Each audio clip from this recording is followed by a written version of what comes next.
common question that comes up is, should I have my real estate property in a LLC or limited liability company? And what an LLC or limited liability company is, it's a entity that provides you a certain level of legal liability protection.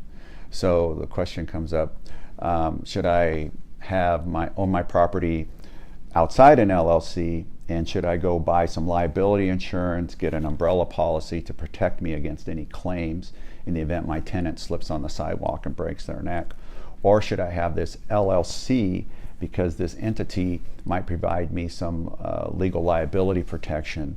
And so it really comes down to, what's it going to cost me to go out and buy an insurance policy if I don't have it in the LLC, and what type of coverage am I going to have?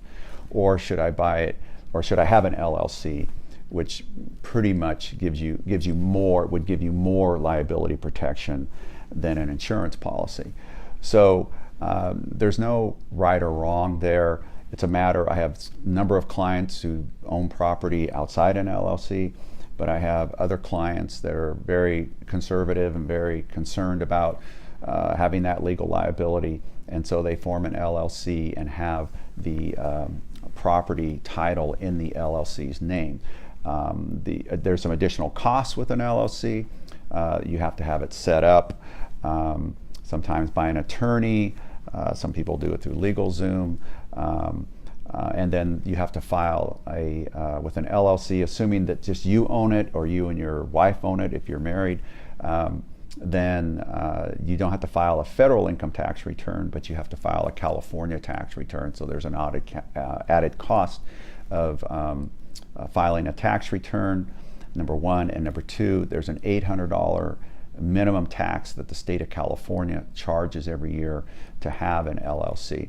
So you may have some additional costs, $800 additional tax, file a tax return. Maybe that's going to run you somewhere between $1,000 or $1,500.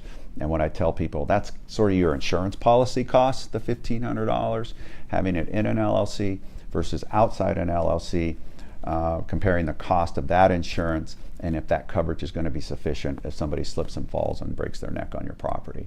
So those are the main issues with an LLC. There's really not any tax difference between owning your property outside an LLC or in an LLC. It's really a legal liability issue.